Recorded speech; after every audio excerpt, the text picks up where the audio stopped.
आपका स्वागत है मेरे YouTube चैनल AK सॉल्यूशंस पर।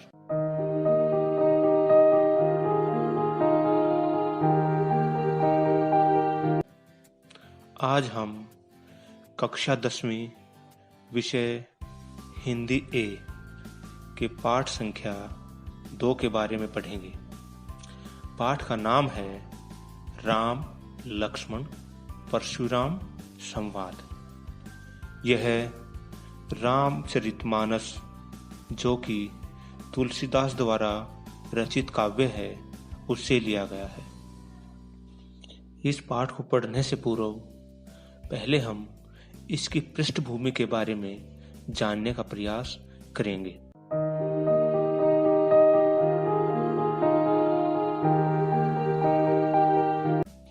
उस समय की बात है जब राम और लक्ष्मण असुरों का वध करने के लिए महर्षि के आश्रम में जाते हैं। महर्षि उन्हें वहां से मिथिला नरेश जनक के वहां ले जाते हैं और उन्हें वहां जाने का प्रयोजन बाद में बताते हैं। वहां जाने के पश्चात उन्हें पता चलता है कि वहां पर सीता का स्वयंवर हो रहा है।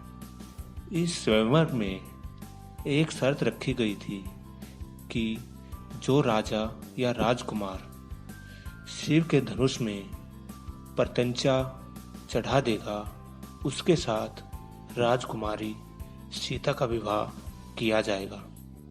इसी क्रम में सभी राजा राजकुमार अपने कौशल का प्रदर्शन करते हैं, लेकिन कोई भी इस धनुष को उठा भी नहीं पाता। तत्पश्चात श्री राम इस धनुष को उठाते हैं और प्रत्यंचा चढ़ाते हैं। इसी क्रम में यह धनुष टूट जाता है। इसी से क्रोधित होकर परशुराम और लक्ष्मण के बीच एक संवाद होता है। यही संवाद पाठ संख्या 2 में दिया गया है। अब हम राम लक्ष्मण परशुराम संवाद का पंक्ति अनुसार भावार्थ, व्याख्या और अर्थ जानने का प्रयास करेंगे। पहली पंक्ति इस प्रकार है। नाथ शंभु धनु भंज निहारा, होई ही केउ एक दास तुम्हारा। अर्थात श्री राम परशुराम को संबोधित करते हुए कहते हैं कि हे नाथ, शंभु धनु अर्थात शिव के धनुष को भंजनिहारा तोड़ने वाला तुम्हारा ही कोई एक दास है। अगली पंक्तियां। आयेसु कहा किन्ह किन मोही, सुनी रिसाई बोले मुनि को ही। अर्थात श्री राम परशुराम जी से कहते हैं कि आज्ञा दो, आप मुझे क्यों नहीं कहते। उनकी इस बात को सुनकर रिसाई अर्थात गुस्से में मुनिवर बोले, सेवकू सो जो करे सेवकाई, अरि करनी करी लड़ाई। अर्थात सेवक तो वह होता है जो सेवा का कार्य करता है, लेकिन यहाँ तो अरि करनी अर्थात शत्रुता का कार्य किया है। जो शत्रु होता है ऐसा कार्य करता है उसके साथ तो लड़ाई ही की जाती है। परशुराम कहते हैं, सुनहु राम जेहि शिव धनु तोरा, सहस बाहु सब सो रिपु मोरा। हे राम सुनो, जिसने भी यह शिव धनुष तोड़ा है वह मेरे लिए सहस बाहु के समान है। जिस प्रकार मैंने सहस बाहु का नाश कर दिया था उसी प्रकार इस धनुष को तोड़ने वाला भी मेरे लिए शत्रु है। इसलिए मैं कहता हूं कि सो बिल गाऊ बिहाई समाजा, नैत मारे जेहि सब राजा। इस समाज में अर्थात यहाँ पर जितने भी राजा हैं, जिसने भी यह कार्य किया है वह इस समाज से अलग हो जाए, नहीं तो यहाँ बैठे हुए सभी राजा मेरे क्रोध से मारे जाएंगे। उनकी इस बात को सुनकर लक्ष्मण जी कहते हैं, सुनी मुनि वचन लखन मुस्काने, बोले परशु दर ही अवमाने। लक्ष्मण जी मुस्कुराकर परशुराम का अवमानना करते हुए कहते हैं कि बहु धनुहि तोरी लरिकाई, कबहू न असी ऋष किन्हीं गोसाई। अर्थात हमने बचपन में अनेकों धनुष तोड़े हैं, छोटी छोटी धुनिया तोड़ी हैं, तब तो आपने किसी प्रकार का कोई गुस्सा नहीं किया। अब क्यों? ये ही धनु पर ममता किहे हेतु, सिनु रिसाई ग्रह भरगु कुल केतु। अर्थात इस धनुष पर इतनी ममता किस कारण से है? उनकी इस बात को सुनकर भरगु कुल के परशुराम जी कहने लगे, रे नृप बालक काल बस बोलत तो ही न संभार। हे बालक, तुम काल बस बोल रहे हो, तुम्हारा समय नजदीक आ गया है। हे राजा पुत्र, मुझे लगता है कि तुम काल के वश में होकर अपने होश खो बैठे हो, जो इस प्रकार की भाषा का उपयोग कर रहे हो। धनु ही सम त्रिपुरा रे धेनु विदित सकल संसार। अर्थात क्या तुम्हें नहीं पता कि यह धनुष अर्थात शिव का धनुष क्या धनु ही के समान है? इसके बारे में तो पूरा संसार जानता है। उनकी इस बात को सुनकर लक्ष्मण जी कहने लगे, लखन कहा हसी हमरे जाना, सुनहु देव सब धनुष समाना। अर्थात हमारे लिए तो सभी धनुष एक समान है। का छति लाभू जून धनु तोरे, देखा राम नयन के भोरे। अर्थात फिर इस धनुष के टूटने से क्या लाभ और हानि है? श्री राम ने तो इस धनुष को देखा भर था। छुअत टूट रघुपति हूँ न दोषु, मुनि बिजु काज करिए कतरोसु। हे मुनिवर, श्री राम ने तो इस धनुष को छुआ ही था, छूते ही यह धनुष टूट गया, इसलिए तुम व्यर्थ में हमारे ऊपर इतना क्रोध कर रहे हो। उनकी इस बात को सुनकर परशुराम जी कहते हैं, परशुराम जी अपने फरसे की ओर देखकर कहते हैं कि हे बालक, बोले चिते परशु की ओरा, रेसठ सुने ही स्वभाव न मोरा।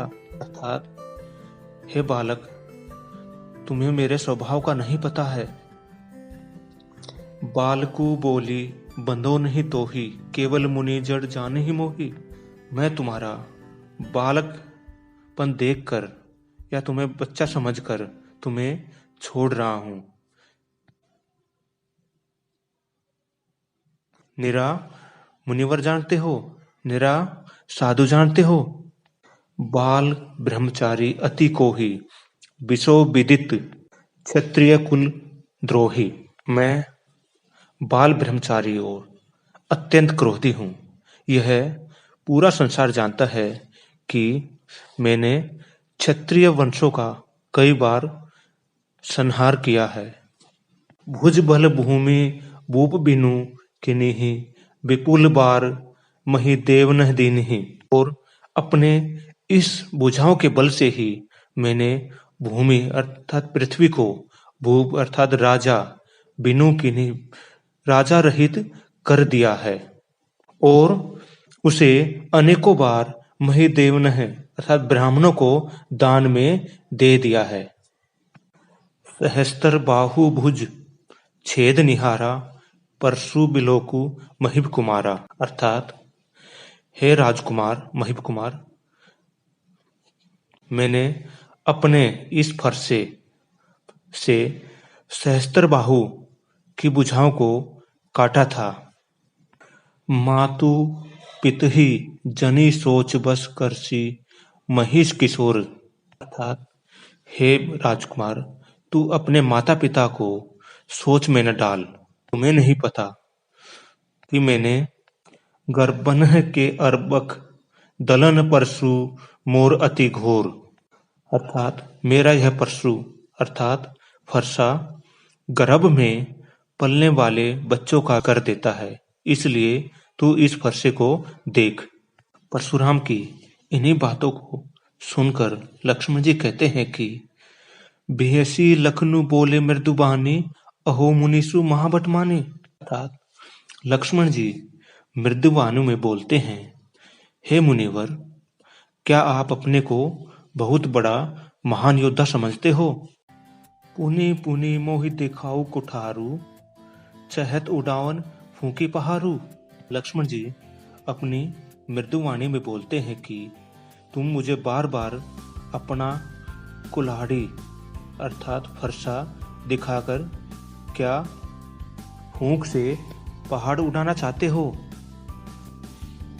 यहाँ कुम्हड़ बतिया को नाही जे तर्जनी देखी मरी जाही। अर्थात यहाँ पर कुम्हड़ बतिया एक छोटा फल होता है। अर्थात यहाँ पर कोई भी कुम्हड़ बतिया जैसा नहीं है जो तुम मुझे अपनी तर्जनी उंगली दिखाकर बार बार डरा रहे हो। देखी कुठारू सरासर बाना मैं कछु कहा सहित अभिमाना। लोग कहते हैं कि मैंने कुठारू और धनुष बाण देखकर ही कुछ अभिमान सहित कहा है।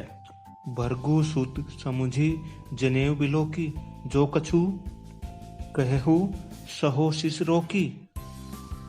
रिश्त रोकी। लक्ष्मण जी कहते हैं कि भरगु कुल का समझकर और जनेऊ यज्ञोपित देखकर ही मैंने अपने गुस्से को काबू में रखा हुआ है। सुर महिषुर हरिजन अरुगाई हमरे कुल इन्ह पर न सुराई। अर्थात हमारे कुल में सुर यानी कि देवता, महिषुर ब्राह्मण, हरिजन भगवान के भक्त और गाय यानी गाय के ऊपर हमेशा कृपा की जाती है, वीरता नहीं दिखाई जाती। बंधे पापू अप कीर्ति हारे मारते हु पा पर यह तुम्हारे। लक्ष्मण जी कहते हैं, बंधे पापू अप कीर्ति हारे मारत हूँ पा पर यह तुम्हारे। अर्थात तुम्हें मारने से हमें पाप लगेगा और हारने से हमारी अपकीर्ति होगी, इसलिए अगर आप मुझे मारेंगे तो भी मुझे यह स्वीकार है। हे मुनिवर, कोटि कुलिस सम बचन तुम्हारू व्यर्थ दरहूं धनुबान कुठारा। हे मुनिवर, तुम्हारे कुलिस वचन ही करोड़ों वज्रों के समान है, इसलिए तुम व्यर्थ ही अपना धनुष बाण और कुठारा धारण कर रहे हो। जो बिलो की अनुचित कहेहूँ क्षमहु महामुनि धीर। हे महामुनि, अगर मैंने इन्हें देखकर कुछ अनुचित कहा है तो मुझे क्षमा कर दीजिए। सुनी सरोस भरगु वंशमणि बोले गिरा गंभीर। लक्ष्मण जी के इस प्रकार के वचन सुनकर भरगु वंश अर्थात परशुराम जी थोड़े गंभीर हो गए और उनकी वाणी में भी कुछ नरमपन आ गया। कौशिक सुनहु मंद येहू बालकु कुटिलु काल बस निज कुल धालकु। मुनिवर कहते हैं कि हे कौशिक अर्थात विश्वामित्र, सुनो, यह बालक बहुत ही कुटिल तथा काल के वश में होकर बोल रहा है।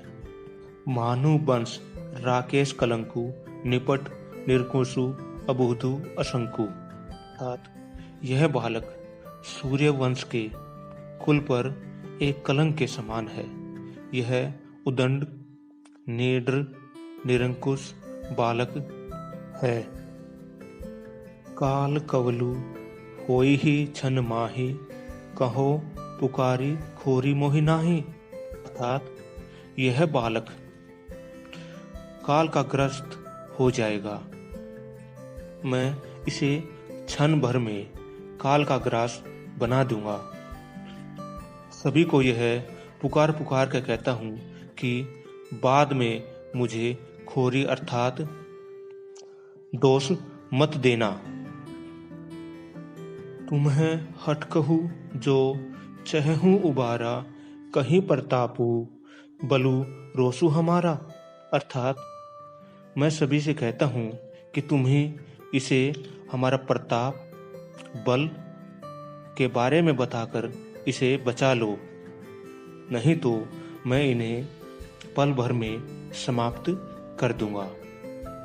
लखन कहे मुनि सुजसु तुम्हारा, तुम ही अछत को बरने पारा। हे मुनिवर, आपके रहते हुए आपका सुयश दूसरा कौन वर्णन कर सकता है। अपने मुंह तुम्हें आपनी करनी, बार अनेक भांति बहुबरनी। लक्ष्मण जी कहते हैं, हे मुनिवर, आपने अपनी करनी का अपने मुख से अनेक बार वर्णन किया है। नहीं संतोषु ते पुनि कछु कहहु, जनी रिस रोकी दुसह दुख सहहु। हे मुनिवर, आप दुख मत सहो। अगर कुछ कहना अब भी बाकी है या आपको अभी संतोष नहीं हुआ है तो जो कुछ बचा हुआ है वह भी कह डालिए। अर्थ में दुख मत सहिए। वीर बरती तुम्हें धीर अछोमा, गारी देतने पावहु शोभा। हे मुनिवर, आप वीरता धारण करने वाले, धैर्यवान, क्षोभ रहित हो। आपके मुख से इस प्रकार की गाली शोभा नहीं देती।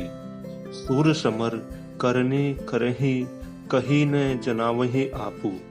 अर्थात सूरवीर तो स्वयं कुछ करके दिखाते हैं और स्वयं में अपनी बातें नहीं बताते कि उन्होंने क्या क्या कार्य किए हैं। विद्यमान रन पाई रिपु, कायर कतहि प्रतापु। अर्थात युद्ध में विद्वान शत्रु को पाकर कायर ही अपने प्रताप का बखान करते हैं और बड़ी बड़ी डींग मारते हैं। तुम्हें तो कालू हाक जनु लावा, बार बार मोहि लागी बुलावा। अर्थात तुम तो काल को हाँक कर बार बार मेरे लिए बुला रहे हो। सुनत लखन के बचन कठोरा, परशु सुधारी धरेव कर दोहरा। लक्ष्मण जी के इन कठोर वचनों को सुनकर परशुराम अपने हाथ में कुठारू अर्थात फरसा धारण कर लेते हैं और कहते हैं कि अब जनी देई दोसु मोहि लोगु, कटुबादी बालकु बग जोगु। अब लोग मुझे दोष न दे, क्योंकि मुझे लगता है कि यह कटुबादी कड़वे वचन बोलने वाला बालक मरने योग्य ही है। बाल बिलो की बहुत में पांचा, अब ये हूँ मरनिहार मसाचा। बालक जानकर मैंने इसे बहुत बांचा है अर्थात बचाया है, लेकिन अब लगता है कि यह मरने के लिए ही आया है अर्थात मरने के ही योग्य है। परशुराम जी की यह बात सुनकर विश्वामित्र कहने लगे, कौशिक कहा क्षम्य अपराधु, बाल दोष गुण गणहीन साधु। हे मुनिवर, अपराध क्षमा कीजिए। साधु लोग तो बालकों के गुण दोष नहीं देखते अर्थात नहीं गिनते। खर कुठार में अकुरन को ही आगे अपराधी गुरुद्रोही। परशुराम जी कहते हैं कि मैंने यह तीखा कुठार धारण कर रखा है और मेरे आगे यह अपराधी गुरुद्रोही बार बार इस प्रकार के उत्तर दे रहा है। उत्तर देत छोड़ो बिनु मारे, केवल कौशिक शील तुम्हारे, हे विश्वामित्र जी, केवल तुम्हारे शील के कारण, प्रेम के कारण ही मैं इसे छोड़ रहा हूँ। न तो यही काटी कुठार कठोरे, गुरु ही उरीन होते हूँ श्रम थोरे। नहीं तो मैं इस कुठार से थोड़े परिश्रम से ही उत्कीर्ण हो जाता। गाधी सुनु कहे हरदे, हसी मुनि ही हरियरे सूझ। अयमय खांड न उखमया, अंजहू न बूझ अबूझ।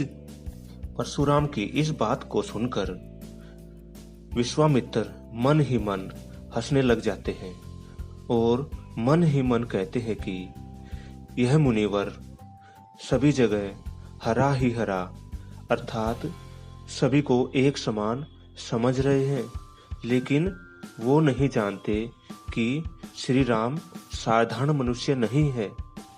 वह खांड ऐसी है जो फौलाद से बनी हुई है, ऐसी खांड नहीं है जिसे मुंह में लेते ही वह पिघल जाए। और यह सब कुछ जानते हुए भी वो असमझ बने हुए हैं। परशुराम की इन बातों को सुनकर लक्ष्मण जी कहने लगे, हे मुनिवर, तुम्हारे शील को अर्थात तुम्हारे प्रेम को सारा संसार जानता है। सारे संसार को आपके प्रेम और शील का पता है। माता पितहि उरीन बहनी के, गुर रीनु रहा सोचू बड़ जी के। लक्ष्मण जी कहते हैं कि आप माता पिता के ऋण से तो मुक्त हो चुके हैं और अब गुरु का ऋण बचा हुआ है, इसलिए आप बड़ा सोचने लगे हो। सो जनु हमरे ही माथे काढ़ा, दिन चली गए ब्याज बड़ बाढ़ा। हे मुनिवर, लगता है कि यह ऋण अब हमारे ही मत्थे पर मढ़ दिया गया है और बहुत दिन हो गए हैं, इसलिए इसके ऊपर ब्याज के ऊपर ब्याज बढ़ता ही चला गया है। अब आनिए व्यवहारिया बोली, तुरंत देऊ में थैली खोली।